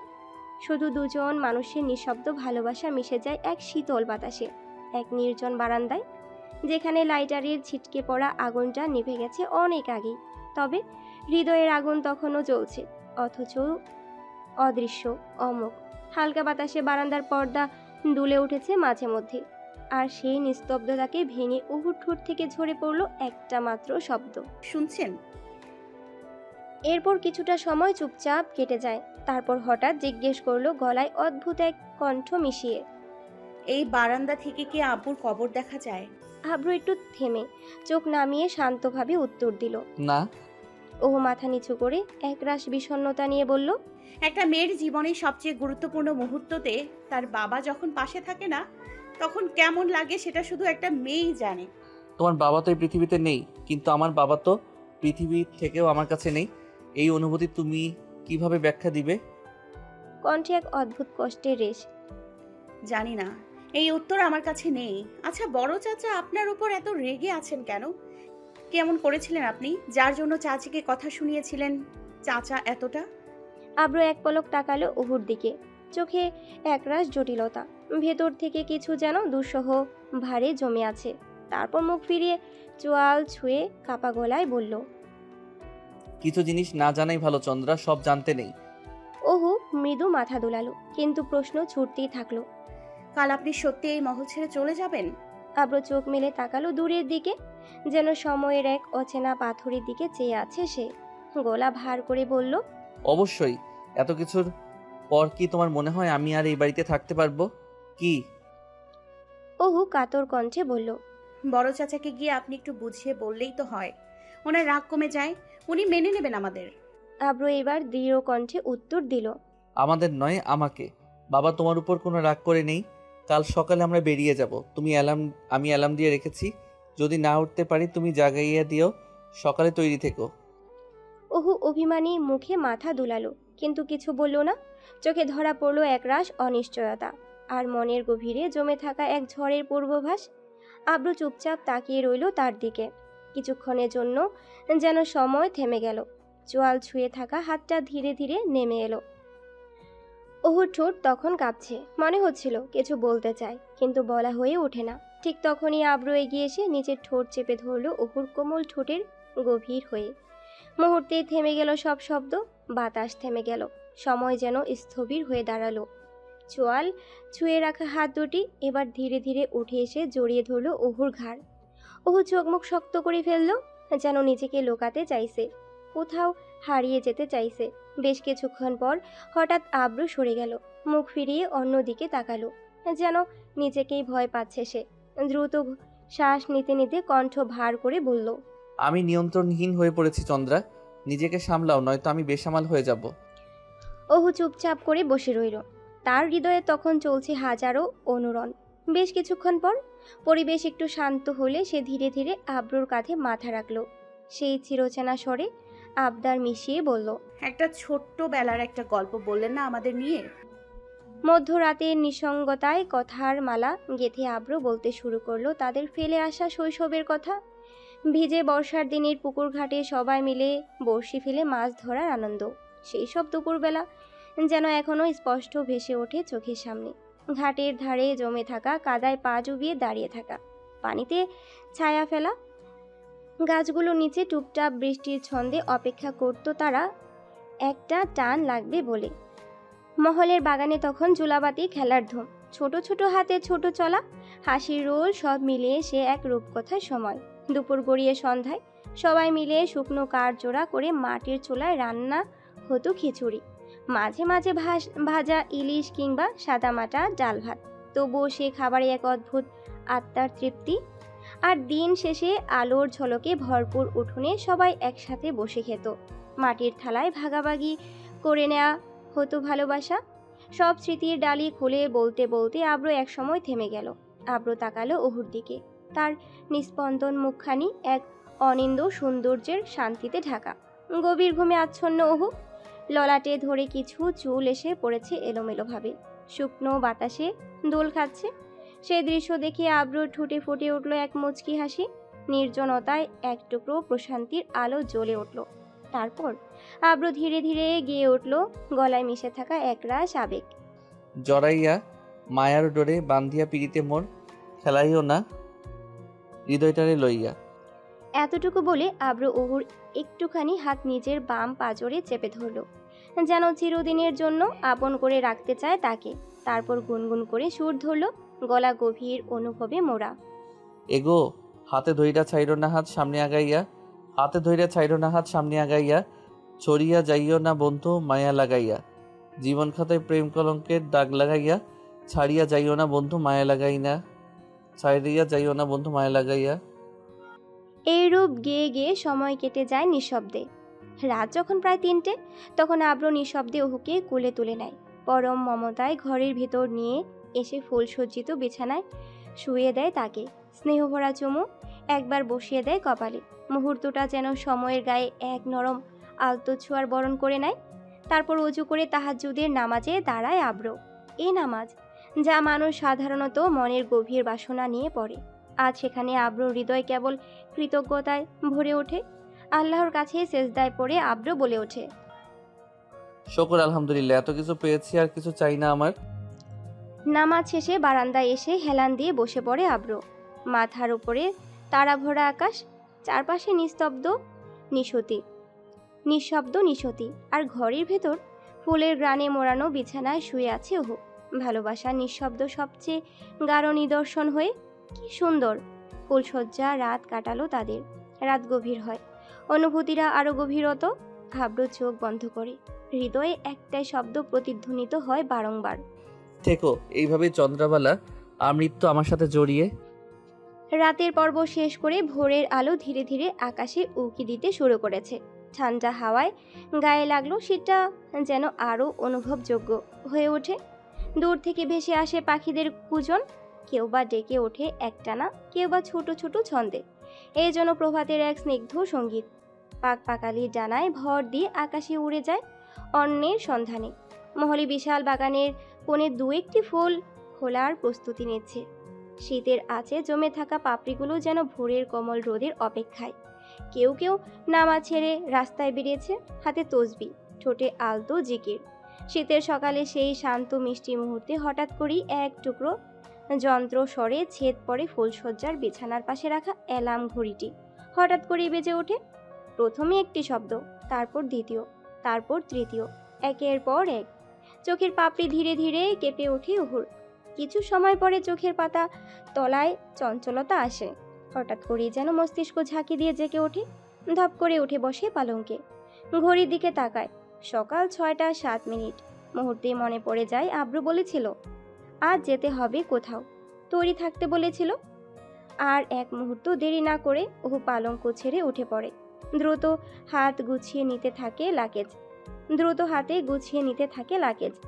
আব্রোর জামা কাপড় আর নিজের জামা কাপড় একে একে ভরে রাখে ব্যাগে। তাড়াহুড়ার মাঝেও একটা পরিকল্পনা ছাপ যেন থাকে ওহুর প্রতিটি কাজে। সবকিছু গুছিয়ে বারান্দায় চলে যায় সে। ঠান্ডা হাওয়ায় তোয়াক্কা না করে এগিয়ে গিয়ে আব্রুকে ডাকতে থাকে। আব্রু তখনও আধ ঘুম ঘুম চোখে তাকিয়ে থাকে, চোখ কসলাতে থাকে আঙ্গুলে। ওহু জোরে চেঁচায়, তাড়াতাড়ি উঠুন, সকাল হয়ে গেছে, আপনি এখনো বারান্দায় ঘুমোচ্ছেন কেন? আব্রু কিছু না বলে ধপ করে উঠে দাঁড়ায়, ঝাপসা চোখে চারপাশে তাকায়। এমনি কয়টা বাজে? 6:30। এই কথা শুনেই যেন বিদ্যুৎ চমকের মতো চমকে ওঠে আব্রু। তুমি আমাকে আরো আগে ডাক দিলে না কেন? উফ শিট, দেরি হয়ে গেছে। বলেই মুহূর্তের মধ্যে গায়ে একটা তাগিদ চলে আসে। দৌড়ে ঘরে ঢুকে পড়ে আব্রু, আলমারি খুলে দেয় সাদা শার্ট আর প্যান্ট, দ্রুত ঢুকে পড়ে ওয়াশরুমে, শাওয়ার নিয়ে ফিরে আসে। তারপরে গায়ে জড়ানো সাদা শার্ট, কালো ব্লেজার, গলায় টাই বাঁধতে বাঁধতে চোখ চলে যায় সোফার পাশে রাখা 2টা লাগেজের দিকে। ওহো ইতিমধ্যে পরিপাটি হয়ে গিয়েছে, মাথায় সুন্দর করে হিজাব পেঁচিয়েছে, সঙ্গে পড়েছে একজোড়া সাদা রঙের মিষ্টি টুপিস। আব্রু অবাক হয়ে জিজ্ঞেস করে, এই লাগেজে কি? ওহু স্বাভাবিকভাবে জবাব দেয়, আমাদের জামা কাপড়। আব্রুর কপালের ভাঁজ পড়ে। হোয়াট? জামা কাপড় দিয়ে কি করবে তুমি? কেন, আমরা পরবো তো। তুমি পাগল হয়ে গেছো নাকি? এত কিছু নেওয়ার দরকার নেই, এখনই চলো, অনেক দেরি হয়ে গেছে। বলেই আব্রু হাত বাড়িয়ে ওহুর হাত টেনে নেয় নিজের কাছে, পালঙ্গের উপর রাখা ফোনটা তুলে নেয়, ব্যস্তপনায় একটা দীর্ঘশ্বাস ফেলে। ঘড়ির কাঁটা তখন ধীরে ধীরে এগিয়ে চলছে গন্তব্যের দিকে, আর সময়ের সাথে পাল্লা দিয়ে এগিয়ে যাচ্ছে তাদের এই হঠাৎ জাগা সকালটা। আব্রু দরজার হাতলে হাত দিয়ে বাইরে পা বাড়াচ্ছিল মাত্র, এমন সময় হঠাৎ কি মনে করে থমকে দাঁড়ায়। এক মুহূর্ত চুপচাপ দাঁড়িয়ে থাকে, ধীরে ধীরে আবার ঘরের ভেতর ফিরে আসে। চোখে তখন এক অদ্ভুত স্থিরতা, এক অব্যক্ত তাড়না। ঘরের কোণে রাখা কাঠের আলমারিতে দরজা খুলে বের করে আনে একটা পুরনো ফাইল, আর দেয়ালে ঝোলানো ভায়োলিনের ব্যাগটা হাতে তুলে নেয়। ভায়োলিনটা বহু পুরনো, প্রায় ধুলি ধূসরিত, বয়সের ছাপ গায়ে মেখে এখনও অদ্ভুতভাবে নিজের অস্তিত্ব ধরে রেখেছে। এই ভায়োলিন আব্রু শৈশব স্মৃতির এক মূল্যবান অংশ। তখন সে মাত্র 9 বছরের ছেলে। একদিন হঠাৎ আজমল খান তাকে মেলায় নিয়ে গিয়ে এই বাদ্যযন্ত্রটা কিনে দিয়েছিলেন। সেই দিন থেকে সুরের সঙ্গে একটা অদৃশ্য বন্ধন গড়ে ওঠে আব্রুর হৃদয়ে। ও দাঁড়িয়ে থেকে সব দেখছিল। তাড়াহুড়ায় এক মুহূর্তে হঠাৎ করে আব্রুর এমন ব্যবহার দেখে হতভম্ব হয়ে পড়ে সে। বুঝে উঠতে পারে না সে কি করতে চলেছে। কেন এই মুহূর্তে এত পুরনো ভায়োলিন, কেন ফাইল? অন্তর্মহলের সকলে তখনও ঘুম চোখে আধো আলোর বাগানে ধারে বসে। রাতের কিছু অতিথিও থেকে গেছেন, তাই খানিক গুঞ্জন চলছে। মহলের নিচে যাওয়ার ঠিক আগে পা বাড়ায় আজমল খানের ঘরের দিকে। ঘরের ভেতর ঘুমিয়ে আছেন আজমল খান। পাশে রাখা হুইল চেয়ার যেন নীরব সাক্ষী হয়ে দাঁড়িয়ে আছে সময়ের কাছে। আব্রু কিছুক্ষণ দাঁড়িয়ে থাকে নিঃশব্দে, চোখে চোখ রাখে নিস্তেজ। শুয়ে থাকা পিতার মুখে কেমন যেন শুকিয়ে গেছে সেই কঠোর মুখটা, মুখবয়বের বয়স আর ক্লান্তির রেখা গম্ভীর হয়ে বসেছে। আজ কত বছর পর এইভাবে আব্রু তার বাবার মুখের দিকে এত গভীরভাবে তাকালো সে নিজেও জানে না। ওহু পাশে দাঁড়িয়ে ভাবছিল, হয়তো আব্রু বাবার প্রতি টানে এসেছিল, হয়তো দীর্ঘকাল জমে থাকা অভিমান ধুয়ে যাচ্ছে ধীরে ধীরে। ওহু মুখ খুলে কিছু বলতে চায়, ডাকতে চায় হয়তো। ঠিক তখনই আব্রু এক হাত তুলে ইশারায় থামিয়ে দেয় তাকে। নীরব সম্মতি নিয়ে তারা ফিরে আসে। বাইরে একজন কাজের লোককে জিজ্ঞেস করলো, সে জানায় সবাই মহলের বাইরে বাগানের ধারে বসে আছে। আব্রু আর ওহু পা বাড়ায় বাগানের দিকে। ঘাসের শিশির জমে আছে এখনো, চারপাশে ভোরের নরম আলো। সেখানে পৌঁছাতেই চোখে পড়ে আলিনা খান সহ পরিবারের অন্য মহিলারা চায়ের কাপ হাতে বসে আছেন। তাদের চোখে খানিক বিষময়, খানিক ঘুম। আব্রু আর ওহুকে পরিপাটি হয়ে বেরোতে দেখে সকলে কিছুটা ঘাবড়ে যায়। চোখ মুখে স্পষ্ট প্রশ্ন, কোথায় যাচ্ছিস তোরা এখন, তাও আবার এত সকালে? আব্রু মাথা নিচু না করেই স্পষ্ট কণ্ঠে উত্তর দেয়, কাকি, ফুপি, আমরা দুজন লন্ডন যাচ্ছি, সকাল 8টার ফ্লাইট। মুহূর্তেই বাতাস থমকে যায়। সকলে যেন নিজের নিজের জায়গায় স্থির হয়ে পড়ে। কেউ কোনো শব্দ করে না। একটা নিঃশব্দ বিষময় ছড়িয়ে পড়ে চারপাশে। ওহু নিজেও হতভম্ব। লন্ডন? সে তো ভেবেছিল ঢাকার ভেতরে কোথাও যাওয়ার কথা। এই বিদেশ যাত্রা এত বড় সিদ্ধান্ত। ঠিক তখনই আব্রু তার হাতে থাকা ফাইল এগিয়ে দেয় আলিনা খানের দিকে। আম্মা, এখানে আমার নামে থাকা সব সম্পত্তি, শেয়ার কোম্পানি থেকে সরে যাওয়ার সমস্ত কাগজপত্র আছে। আজ থেকে আমি আর এই পরিবারের কোনো কিছুর সঙ্গে যুক্ত নই। আপনি এটা বাবার হাতে দিয়ে দিবেন। আমি ওনাকে দেখতে গিয়েছিলাম, কিন্তু তিনি তখনও ঘুমাচ্ছেন। আব্রুর কণ্ঠ শান্ত কিন্তু দৃঢ়। তার কথার পর আর কিছু বলার ছিল না কারো। ওহু অবাক হয়ে দাঁড়িয়ে থাকে পাশে। তার চোখে তখন এক অনুধাবনের আলো। এই লোকটা কি বাবার কাছে গিয়েছিল ভালোবাসা কিংবা ক্ষমার আশায়? না, সে গিয়েছিল বিদায় জানাতে, এক প্রকার ছিন্ন করতে পুরনো সম্পর্কের টান। আলিনা খান চুপচাপ দাঁড়িয়েছিলেন, মুখে গভীর সংখ্যার স্পষ্ট দুঃখ।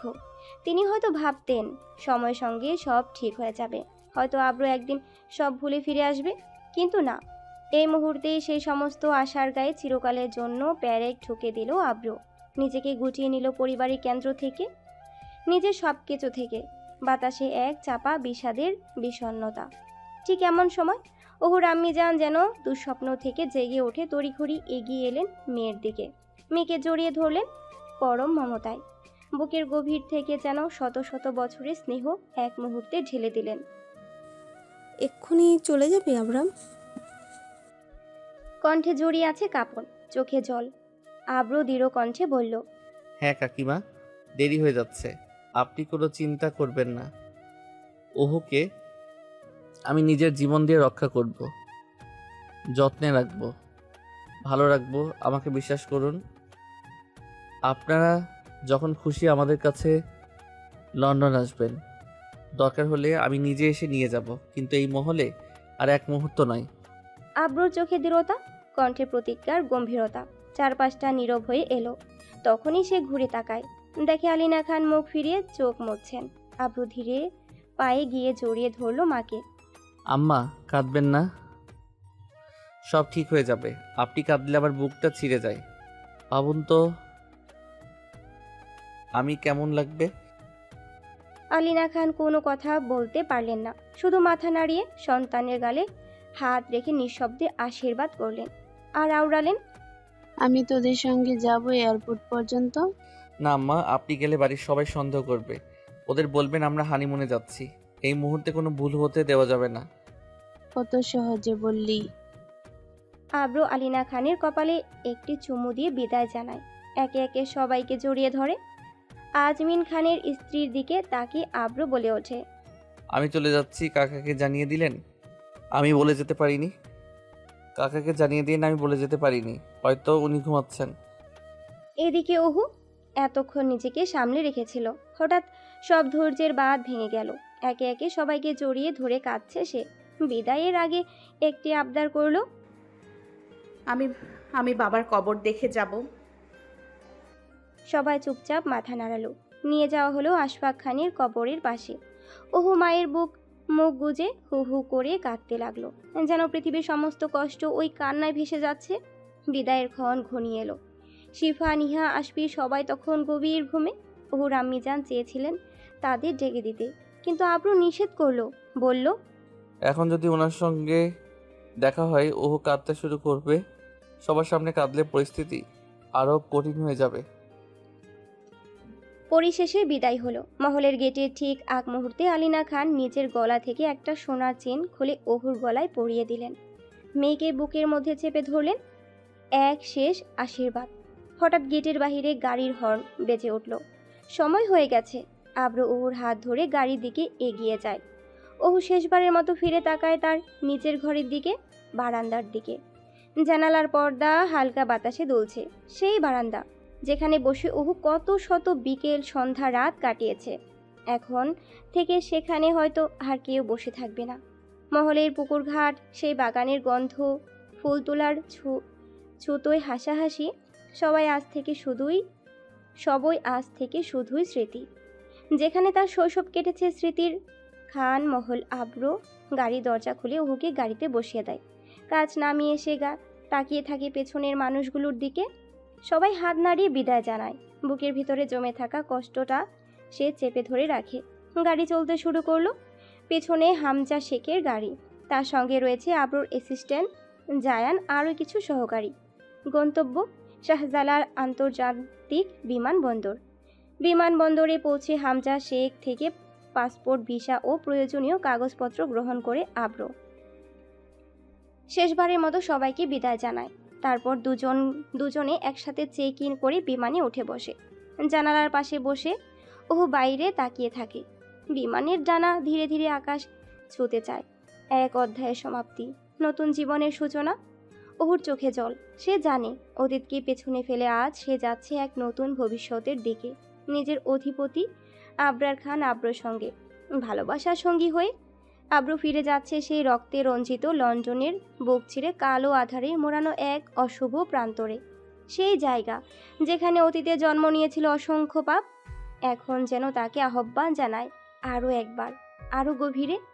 এইবারে ফিরে আসায় তার সঙ্গে রয়েছে চন্দ্রা, যাকে সে পেয়েছে পাপের বিনিময়ে, নাকি নিয়তির কূট নাট্যে।